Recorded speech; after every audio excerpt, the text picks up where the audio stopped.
Welcome to the series where I test out the OSRS Wiki money-making guides. I started this series almost a year ago, and since then we've tried out multiple methods even if they're a little silly, such as picking bananas or even flax.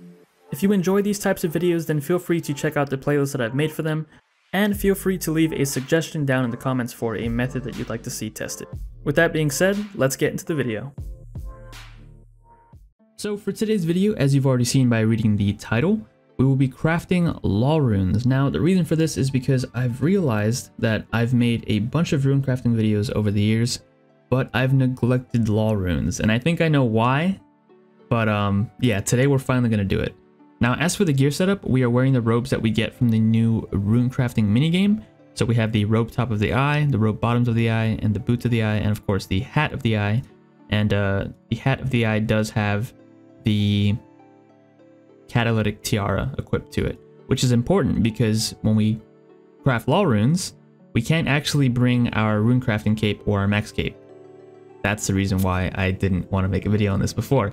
It's something minor, but I just didn't feel like having to repair my rune pouches. I've already gotten so used to just not having to repair them, but in this video, that's going to change. So as for the gear setup, that's pretty much it. We are, of course, taking a glory for teleports. We're going to teleport back and forth to this area. We are doing this from Edgeville.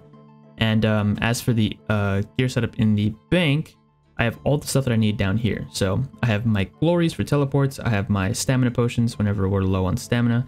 And I will be using Day Out Essence for this moneymaker as well to give us a little bit more XP. But of course, you can do this with pure essence.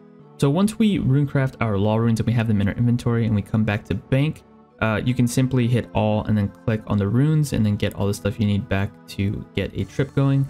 But just in case you hit deposit inventory, make sure you don't have a placeholder for your colossal pouch, or else it'll just go back in there. So we'll get rid of that, and then we'll also go over here and set up our bank fillers.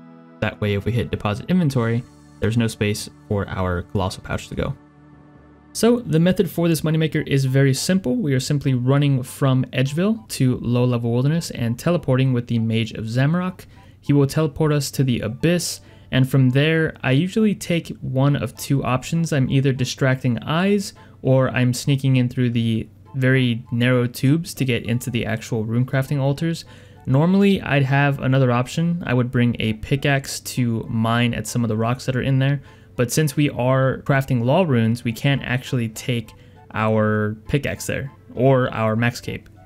Now, this isn't a huge issue, but it does make it to where sometimes we have to run a bit further to actually find an opening to get into the altars, but like I said, it's not really that big of a deal. Now, before starting this moneymaker, I was considering buying an Amulet of Eternal Glory until I saw the price. The price is currently over 50 million for an Amulet of Eternal Glory, so definitely passed on that. But if you do decide to bring one of those, just remember you are running through the wilderness and you are skulled when using the Abyss. So yeah, I would definitely reconsider taking one of those expensive glories. Now, from the many videos that I've made through the Abyss, I've never once been attacked on the way there. This is kind of a safe area, but remember, it is the wilderness still, and there is the off chance that somebody will show up and they can PK you. So once again, if you bring an expensive item like that glory, make sure you bring, I believe it's abyssal bracelets, or at least have something to allow you to protect the item, because you really don't want to be out there with zero prayer while skulled.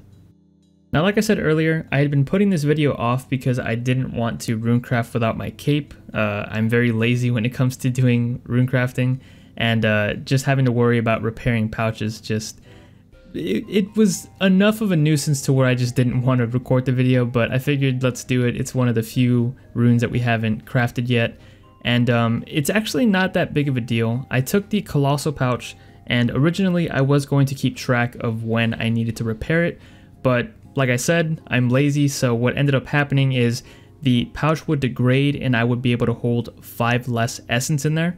Throughout the video, you'll see it turn black, and instead of holding a maximum of 40, it'll hold 35 instead. So whenever that would happen, I would go and repair it. So that wasn't really a big issue. It was just that every few trips, I was carrying 5 less essence. So if you really want to maximize efficiency, then you could always keep track of it better than I did.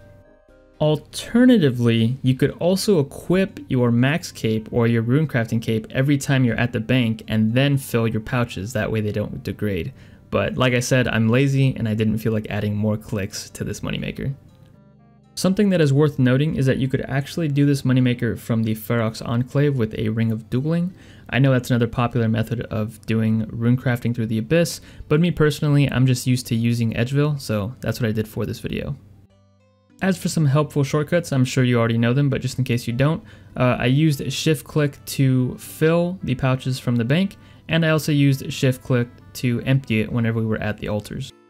And I gotta say, I was reminded of the fact that the runecrafting delay had been removed quite some time ago, and it is a very welcome addition. It definitely helps out with more runes per hour. Also, if you didn't know, 95 runecrafting is highly recommended for this moneymaker simply because that is when you unlock the ability to double craft these law runes. So anything before that, you can pretty much just slash the profit per hour in half. But yeah, that is pretty much it for this moneymaker. Let's go ahead and take a look at how many total law runes we were able to craft in this 1 hour. Alrighty, so after 1 hour of crafting law runes through the Abyss, we are left with 11,886. That's a lot of law runes. I wasn't actually expecting to get that many, but yeah, not bad. Total price check, 1.6 mil.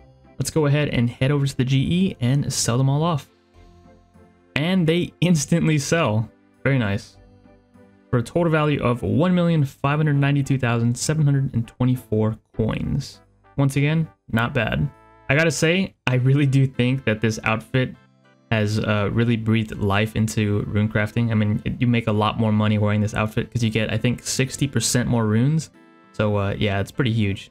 So as for the total profit for this 1 hour, if we take into account the cost of supplies, which was 37,682 GP, subtract that from the money we made, which was 1,592,724 GP, that gives us a grand total profit of 1,555,042 GP from 1 hour of crafting law runes. I gotta say, we made a lot more than what was expected. Like I said before, the outfit definitely helped out. One important thing to note though, for the supply cost, I actually didn't subtract or add anything for the glories because surprisingly, we actually made money on them and that just didn't feel right. As you can see, we bought 20 of them right here for 11,342 GP. And then when we sold back the forecharge, we got 11,902 GP. Even the ones that were completely uncharged were selling back for more than what we bought them for. So yeah, that was pretty interesting. I just want to say thanks for checking out the video and thank you to all of my channel members with a special thanks to ACR Beans. Once again, thanks for watching, hope you enjoyed, and as always, I'll catch you guys in the next episode.